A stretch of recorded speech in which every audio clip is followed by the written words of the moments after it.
Parang sabi ng iba, bakit biglang kumanta ng Material Girl? Hindi bagay, worship lang. Ganyan-ganyan ang hindi pagkabagay ng materialism sa buhay ng Kristiyano. Kumisan kung hindi pa natin dadaanin sa pag-awit o kaya sa isang artistic presentation, ay hindi natin matatanto na hindi bagay sa mga Kristiyano ang materialism.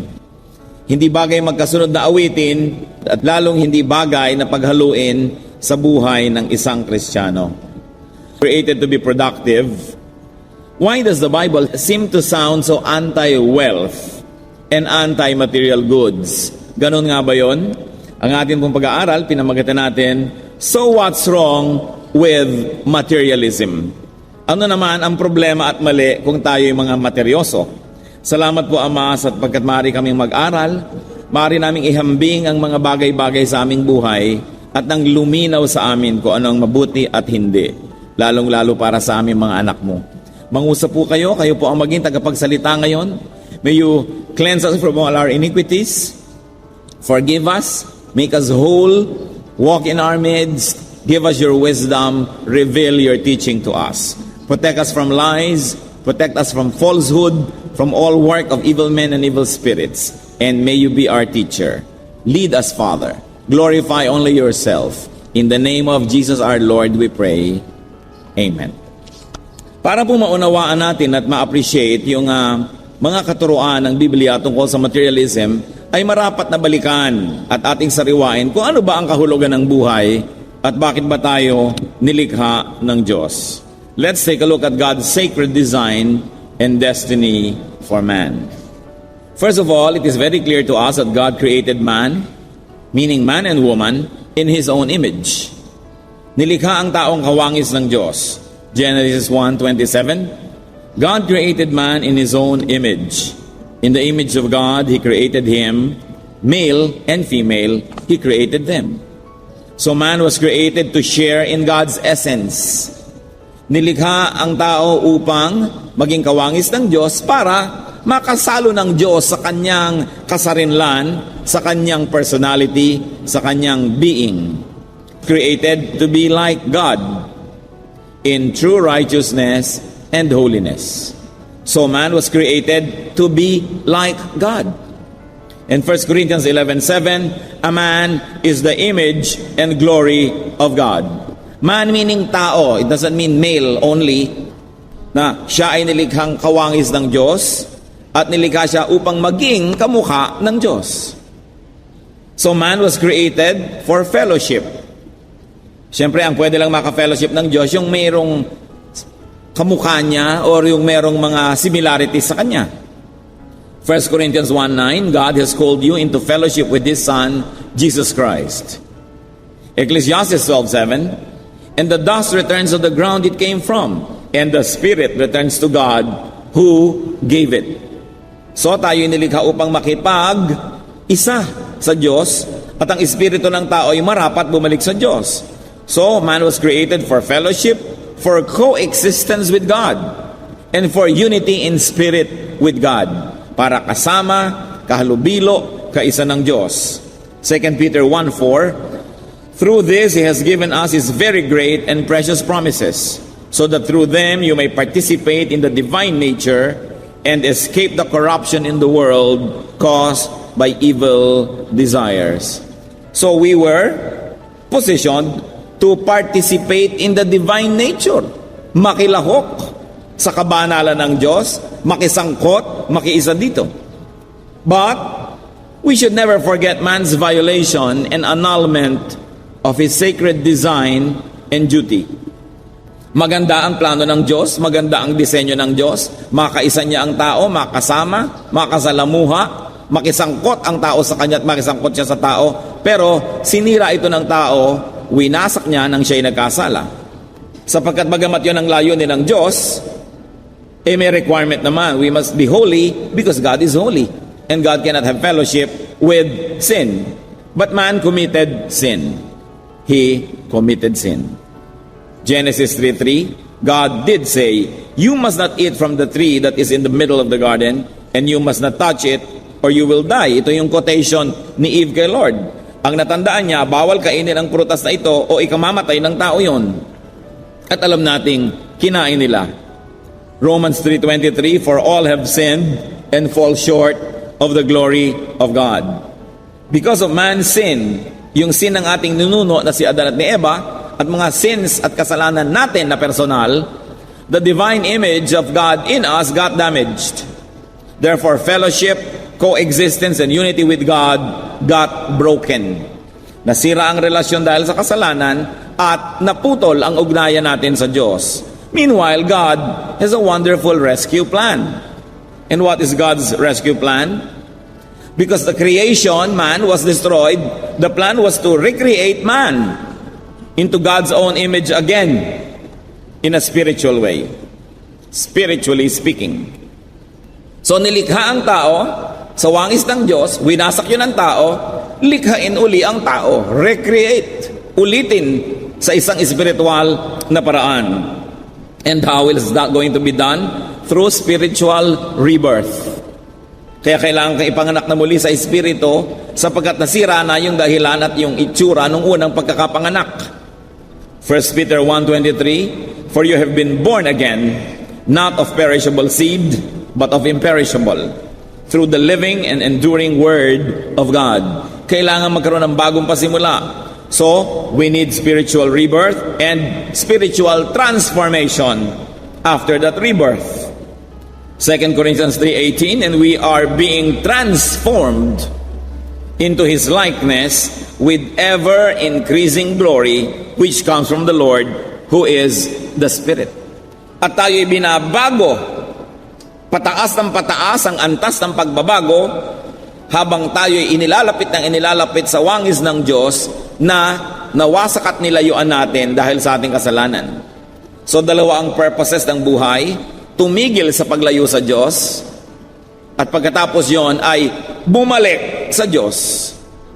At sa pagbalik na yan, palapit ng palapit ang ating anyo sa Kanya dahil tayo'y pabago ng pabago, binabago ng binabago ng binabago, at yun ang dapat nangyayari sa buhay ng Kristiyano. Pabago ng pabago, palapit ng palapit sa wangis ng Diyos. Kaya kailangan ng spiritual growth, paglago. 1 Peter 2:2, like newborn babies, crave pure spiritual milk, so that by it you may grow up in your salvation. So you were already saved, but you have to grow up in your salvation. Hindi sapat na ipanganak. Pagkapanganak, kailangan kumain ng mabuti, maalagaan, para lumaki at mag-mature. And, of course, we are being transformed spiritually para magkaroon tayo ng spiritual perfection. Because God is perfect, we have to be perfect to come near to Him. So yung possibility of perfection was earned by Jesus through His sacrifice on the cross. Dahil yung kanyang perfection inilipat sa atin. Pero yun ay naitanim pa lang at kailangan palaguin at mamunga, kaya kailangan mag-grow. Therefore, man is to turn from sin.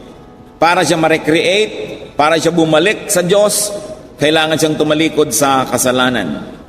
Romans 6 and 14, for we know that our old self was crucified with Him, so that the body of sin might be done away with, that we should no longer be slaves to sin, for sin shall not be your master.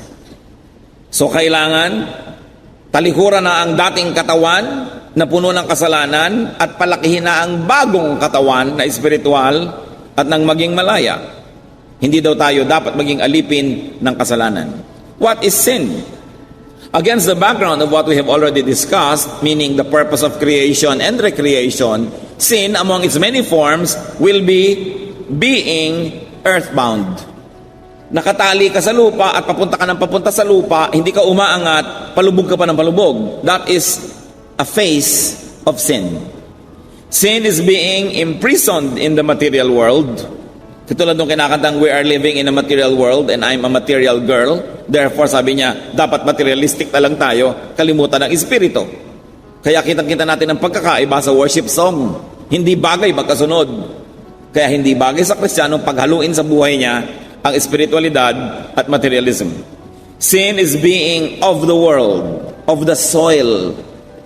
So man is to, first and foremost, turn from sin and then return to God. Turn to God or return to God. Tumalikod sa kasalanan at humarap sa Diyos, bumalik sa Diyos. Malakay 3:7, return to me and I will return to you. Yan po ang sinabi ng Diyos. Bumalik kayo sa akin, babalik din ako sa inyo. What does it mean to return to God? Paano ba bumabalik sa Diyos? One of the meanings is to return to being of the Spirit, not of the flesh, not of the world. Return to being spiritual. Return to being transcendent, being beyond the physical and the body. Dati nalalampasan ng tao sa kanyang original clean form ang mga material na bagay. Pero dahil nawala ang kanyang espiritualidad at na-emphasize ang kanyang pagiging laman lamang, nakakulong ngayon siya sa laman na ito. So ang kailangan gawin ng tao para makabalik sa Diyos, bumalik sa pagiging espiritual, lampasan ang mga kulungan na inilalagay ng daigdig, especially the physical world. So in a manner of speaking, God was saying, return to my image and my image will return to you. Bumalik ka na pagiging kamukha ko at ibabalik ko naman sa iyo ang aking pakikipisan. 1 Corinthians 15, 42 to 44. The body that is sown is perishable. It is raised imperishable. It is sown in dishonor. It is raised in glory. It is sown in weakness. It is raised in power. It is sown in a natural body. It is raised a spiritual body. If there is a natural body, there is also a spiritual body. So dalawa ang pagkatao, dalawa ang ating katawan. May katawang physical at may katawang spiritual. May kakanyahan tayo na physical at merong spiritual. Kung sino sa dalawa ang iyong pakainin, kung sino sa dalawa ang iyong laging asikasuhin at pagbigyan, yun ang makapangyayari at yun ang maghahari sa ating buhay. Hindi dapat nililimot na meron lang tayong material aspect pero meron tayong spiritual aspect na mas mahalaga. Ecclesiastes 12:7, and the dust returns, meaning the natural body, the dust, returns to the ground it came from, and the spirit, meaning the spiritual body, returns to God who gave it. Paano babalik ang espiritu sa Diyos? Ang dumi-dumi na niya, nadumihan na siya dito sa buhay na ito. Kailangan siyang linisin, kailangan siyang palaguin, kailangan siyang palakasin, at kailangan siyang ibalik sa anyo ng Diyos para magswak siya doon sa pinto ng langit na dapat niyang pasukan. Kaya dapat yung espiritu ibinabalik sa wangis ng Diyos. So, man is to return to the image that was lost in the garden. 2 Corinthians 3:18, and we who with unveiled faces all reflect the Lord's glory are being transformed into His likeness with ever-increasing glory which comes from the Lord who is the Spirit. At tayo naman daw ibinabago, tuloy-tuloy, pasidhi ng pasidhi, paganda ng paganda, ang pagpapalit ng ating anyo, ang pagbabago ng ating buong pagkatao para bumalik from sin to God, from the body to the spirit, from the material to the spiritual. Man's spirit must grow back into God-likeness, which means less of this world and more of the other, more of God. This process must be ongoing and progressive. Hindi dapat tumitigil ang pag-asenso ng espiritu ng tao palapit ng palapit sa wangis ng Diyos araw-araw na dumaraan. Now, what is man's biggest obstacle to regaining spiritual direction and to growing in the Spirit? Ano nga ba ang tunay na pinakamalaking hadlang para mabalik tayo sa Diyos at lumago ang ating espiritu? Worldliness is the biggest obstacle. Pagiging makalupa lamang, being a material girl or boy only, being of and confined to, being limited to and by the earth and the world. Yan po ang pinapakahulugan natin ngayon sa worldliness. Yung nakakulong ka at limitado ka lang sa physical world. Nakakulong ka lang dito. In other words, hindi ka malaya na hanapin ang paglago at paglayang espiritual dahil nakakulong ka sa iyong mga material needs, material desires, and materialistic orientation.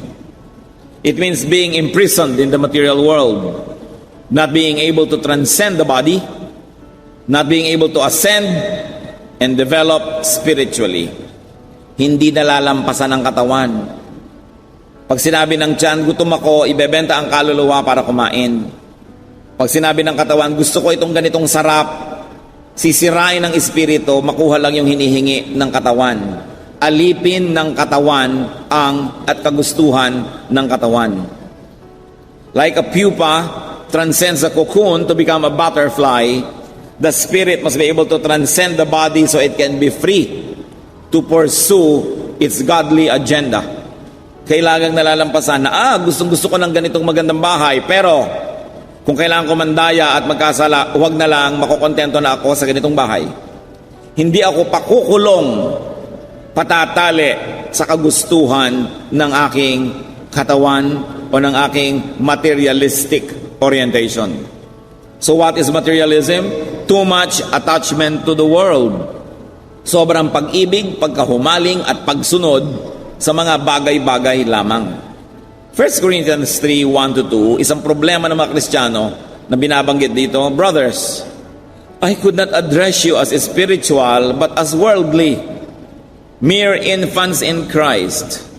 Sabi, hindi ko kayo maturuan ng pang malaking bagay, hanggang maliit na bagay pa lang kayo kasi baby pa lang kayo kay Kristo. Hindi na kayo tumanda, hindi na kayo umasenso.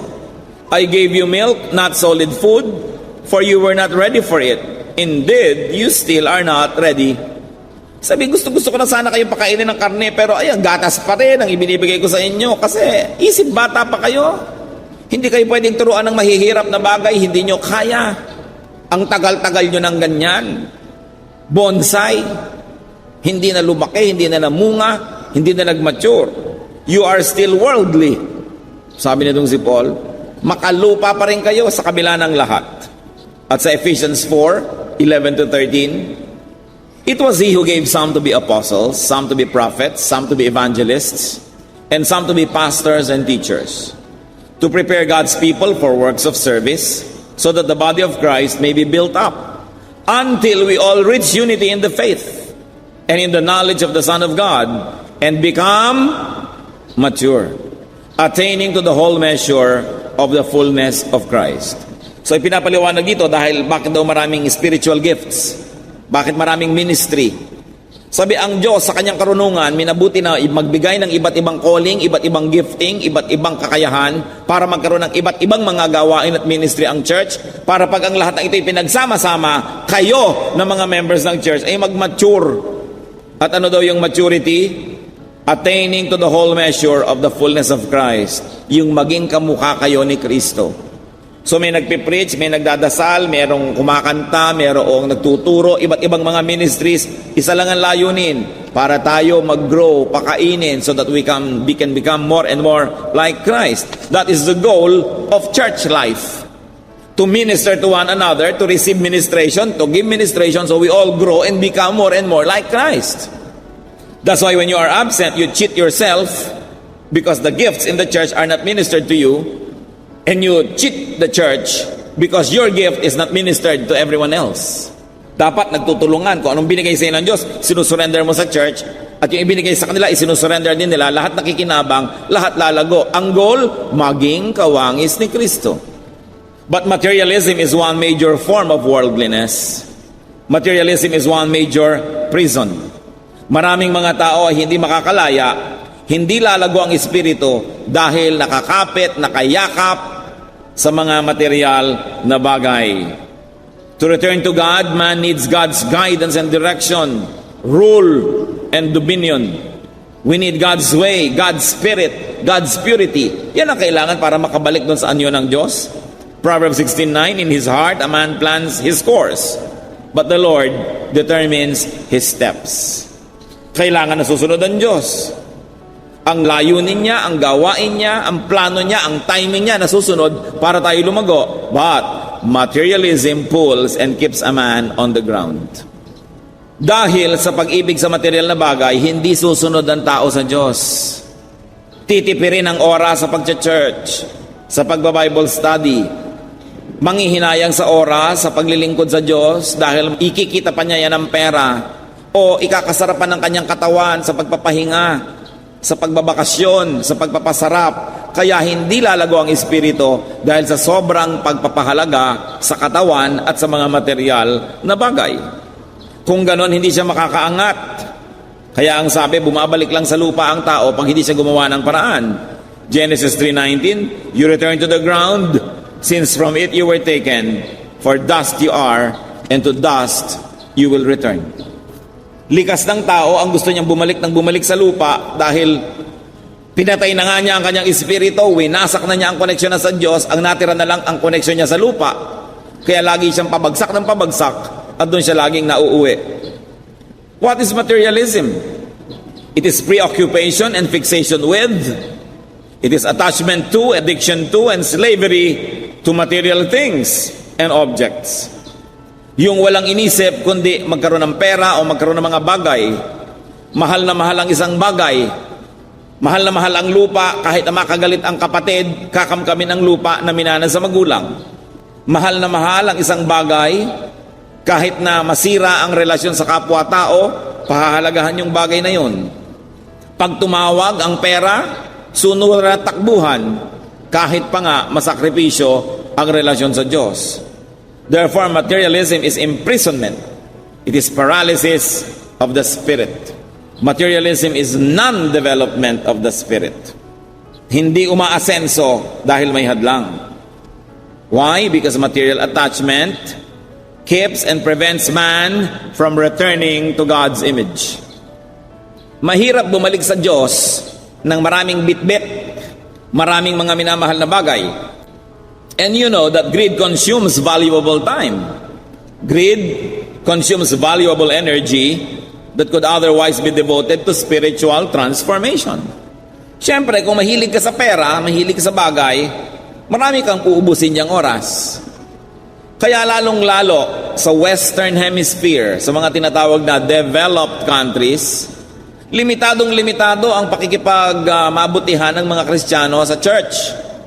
Limitadong-limitado ang ministry, limitadong-limitado ang mga activities, dahil sa West, ang oras, pera. So bakit pa ako magsa-Sunday school teacher? Pwede pa akong kumita, may sideline pa ako ng 2 extra hours. Bakit pa magmi-meet sa gabi ang church para mag-pray? Isiksik na lang lahat yan sa linggo. Bakit pa magagawa ng mga kung ano-anong activities? Tama na yung konti, orasan ang lahat. Limitado dahil inuubos ang oras sa paggawa ng pera. Hindi naman masamang gumawa ng pera, hindi naman masamang magkabahay, magkakotse. Pero kung yan na lang yan ang inuna, yan ang sinasabi natin. Why does the Bible wage war against materialism? Because materialism gives God a very lively competition. And a lot of times, material things win over God when it comes to winning people's hearts and minds, especially in their allocation of time and energy. Kaya maraming inuubos na oras at lakas ang materialism. Materialism leads people to compromise their spirituality, to corrupt their morals, and even to commit sinful acts that contaminate their soul. Nakita niyo po ang mga pagsisinungaling para magkapera? Ang corruption ng mga tao sa malalaking mga korporasyon at sa gobyerno, kahit saan na lamang, dahil ipagbibili ang kaluluwa pag may price tag. May kikitain, isasangla ang espiritu kay Satanas dahil sa mga bagay. 1 Peter 2:11, dear friends, I urge you, as aliens and strangers in the world, to abstain from sinful desires which war against your soul. Kaya yung may mga tindahan na hindi na makapagsara-sara, hindi na maka-attend ng worship, tapos alam mong nagtagumpay ng Espiritu ng Diyos sa kanila dahil marunong na sila magsara, marunong na sila mag-schedule ng kanilang mga negosyo para may puwang naman ang pagsamba, may puwang ang paglagong espiritual, at nakikita nila lalo pala sila pinagpapalan ng Diyos. Kumisan nga lalong lumalaki yung benta nila kahit sandali lang sila nagbukas dahil magwa-worship. At kahit pa nga hindi lumaki yan, yung buhay ka pa, tapos lumalago naman ang espiritual na buhay mo, aba, hindi ka pa rin lugi. Kasi hindi ka lang a material girl, you are a spiritual girl and boy. Kaya hindi mo lamang pinapataba yung bulsa mo, dapat pinapataba mo yung espiritu mo. Dahil darating ang panahon na mamamatay ka, maiiwan ang bulsa, ang espiritu lang ang bit-bit mo. Pagharap mo sa Diyos, kailangan mo presentable yon. Sasabihin ng Diyos, parang hindi kita kamukha. Umalis-alis ka nga dyan sa harap ko. Kasi ang goal nga natin ay maging kamukha niya para maging katanggap-tanggap tayo pagbalik sa Kanya. Kayo man, tatay kayo, tapos may anak na hindi nyo kamukha. Di ba? Agad-agad mo bang tatanggapin? Lalo ang tagal-tagal mong wala, 2 years, pagbalik mo may anak ka na. Tapos sabi ng babae, mental telepathy, Papa. So, hindi ko naman kamukha. Siyempre, may mga anak ako minsan hindi mo kamukha kasi kamukha ng kabilang partido, kamukha ng lolo mo nung 4th generation ago kasi tumatalon-talon naman yung mga itsura natin. Pero sa espiritu, alam na alam ng Diyos kung sino yung kamukha niya. Ang goal natin, Lord, binibigyan niyo pa po ako ng 30 years para mabuhay, 40, 50, whatever. Gugugulin ko ito para araw-araw, palapit ng palapit sa itsura niyo ang itsura ng espiritu ko. Pero heto ngayon si material thing, tumatawag ng aagaw ng iyong pansin, kaya nga hadlang ang ganitong mga bagay. What are some of the Bible's teachings on materialism? One, that man needs only the basics. Man needs only a few things. Konti lang talaga ang kailangan ng tao. Yung mga andami-daming lupa, pag namatay ka, ang kailangan mo lang naman talaga halos isang 2 meters by 1 meter lang. Yun lang paglalagyan ng nicho mo, yun lang ang talagang kailangan mo. Kung kinremate ka pa, ang kailangan mo lang isang palayok. At kung inihagis-hagis ka pa sa mga dagat dahil romantic ka, wala kang kailangan. Konti lang ang kailangan ng tao. Kaya sa dinami-rami ng mga tuwalya nyo sa cabinet, ilan ang ginagamit nyo talaga? Sa dinami-rami ng mga gamit, ilan talaga ang nagagamit? Doon sa mga maraming bahay, ilan talaga natitirhan nyo at natutulugan man lang? Konti lang ang kailangan ng tao. 1 Timothy 6:8, if we have food and clothing, we will be content with that. In Luke 11:3, give us each day our daily bread. Hindi our weekly, our monthly bread, our daily bread. Another thing, the search for more and for much, the search for wealth, can be spiritually dangerous. Not always. There are people who are so blessed, they can become rich without selling their soul to the devil. But many more will have to do compromises just to be rich. 1 Timothy 6:9, people who want to get rich fall into a temptation and a trap and into many foolish and harmful desires that plunge men into ruin and destruction. Maraming napapahamak sa paghahabol ng kayamanan. Love for money corrupts the soul. Not money itself, but love for it. Alam niyo, may pera kayo, tapos marunong kayo magbigay, marunong kayong gumastos, marunong kayong maglibre, marunong kayong mag-blow out. Ang ganda ng pera. Pero kung sinasacrifice natin ang relasyon sa tao para magkamal pa ng pera, magkaroon pa ng more pera, doon napapahamak ang ating kaluluwa. Some people, eager for money, have wandered from the faith and pierced themselves with many griefs. Yan daw pag-ibig sa salapi ay pinag-uugatan ng napakaraming kasalanan. At may mga tao dahil sa paghahabol ng pera, nalayo sa Diyos. At sinaksak nila ang kanilang puso ng napakaraming mga balisong. Sinisira nila ang kanilang sarili. A corrupted soul cannot reflect God's image. A corrupted soul cannot return to and grow into God's image. A corrupted soul keeps the person on the ground. Kaya kailangan hindi corrupt ang tao. And what is the major thing that corrupts? Materialism. So kung re-reviewin po natin ang mga kanina pa natin dito, pinipilit ipaliwanag, ang tao nilikha sa wangis ng Diyos. Siya ay espiritu. Ang espiritong ito'y nasira dahil sa kasalanan. Kaya naman ang balak ng Diyos at ang kanyang ginawa ay muling buhayin ang espiritong ito, bigyan ng bagong simula at bagong pagkakataon sa pamamagitan ng ginawa ni Kristo. Bayaran ang ating mga kasalanan para magkaroon tayo ng clean slate, bagong pasimula. At pagkatapos nagsimula yon, dapat umasenso at tumuloy ang tao sa pagbalik sa wangis ng Diyos na nawala dahil sa kanyang kasalanan. So ang goal, maging kamukha at kamukha at kamukha ng Diyos. Ano ang isang malaking hadlang? Materialism. Pag-ibig dito sa lupa, pag-ibig sa mga bagay, pag-ibig sa pera. Bakit hadlang yon? Dahil sa pag-ibig na yan, nahahadlangan, nahaharangan, napapabagal, napapatigil ang ating biyahe para malapit ng malapit sa Diyos. Materialism is one terrible prison and hindrance to spirituality. Luke 12:15, then he, Jesus, said to them, watch out, be on your guard against all kinds of greed. A man's life does not consist in the abundance of his possessions. Hindi susukatin ng Diyos ang tao sa dami ng kanyang ari-arian. Susukatin ng Diyos ang tao sa lapit ng kanyang anyo sa anyo ng Diyos.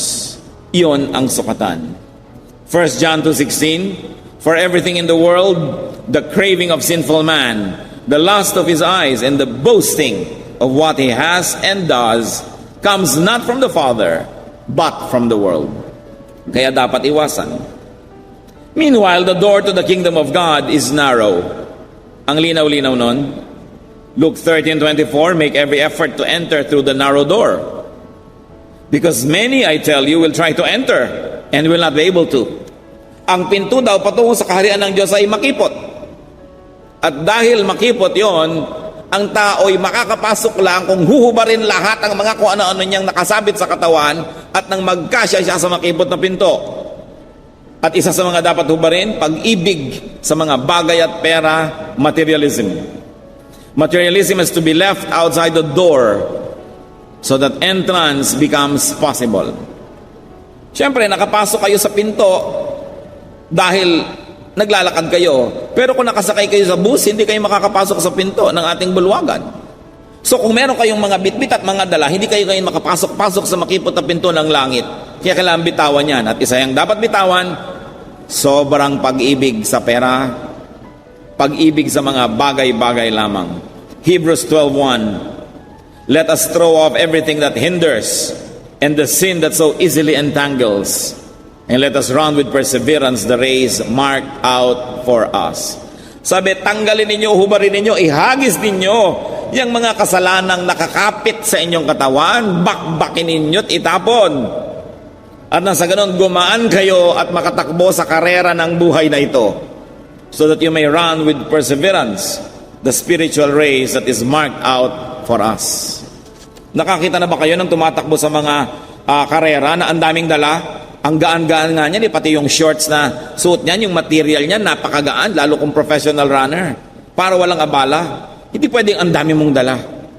May bibitawan ka para ka makatakbo, may bibitawan ka para ka makarating sa finish line, at may bibitawan ka para makapasok ka sa makipot na pinto. So what is the way to spiritual metamorphosis? It is through changes in our thought patterns. Sasabihin natin, paano mangyayari yan? Paano ko mabibitawan yung pinapahalagahan ko? Paano ko tatalikuran yung minamahal ko? Paano ko haharapin yung espiritualidad na hindi ko na ba talaga gusto o ang hirap-hirap naman? Mangyayari lang po yan, kapatid, pag nagbago ang paraan ng ating pag-iisip.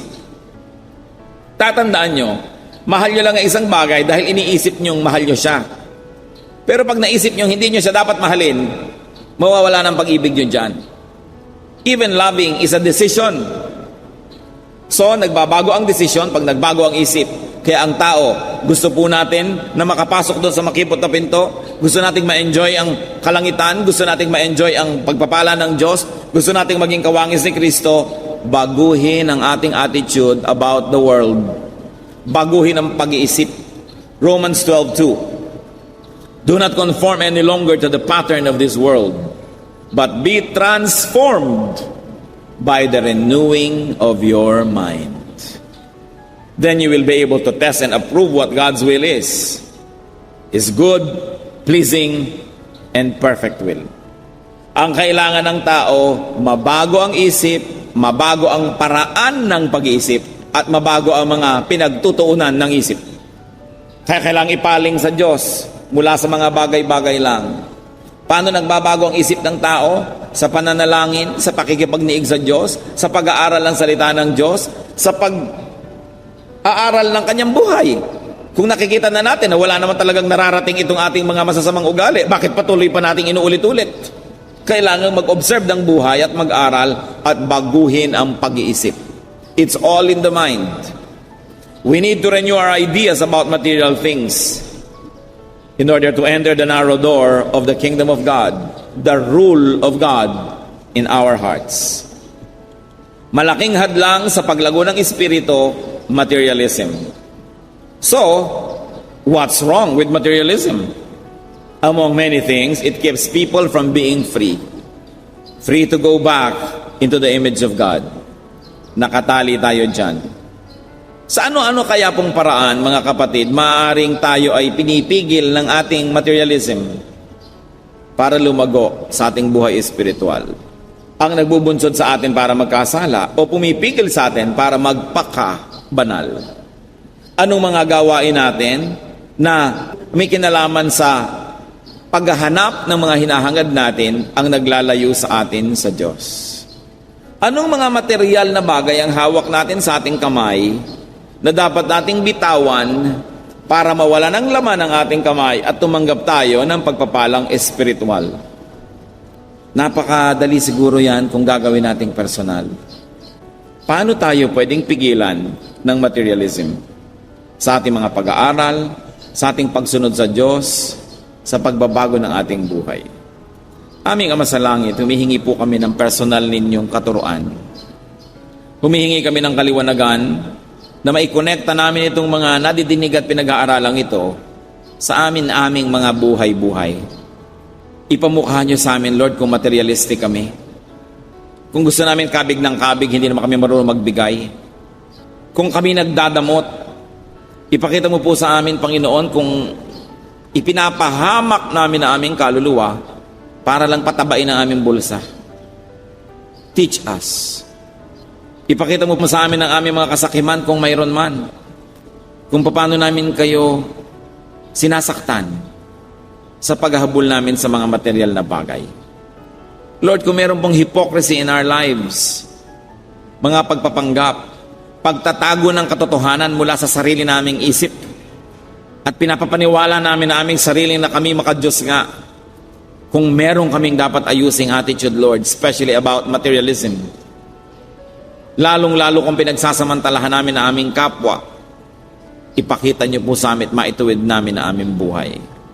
Mga kapatid, tayo magbulay-bulay, manalangin, humingi ng kaliwanagan sa Diyos bilang tugon sa mensahe na ibinigay sa atin ng Panginoon ngayon.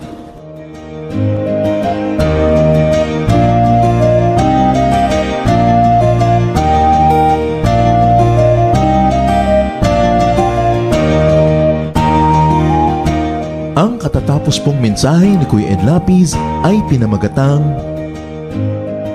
So, what's wrong with materialism?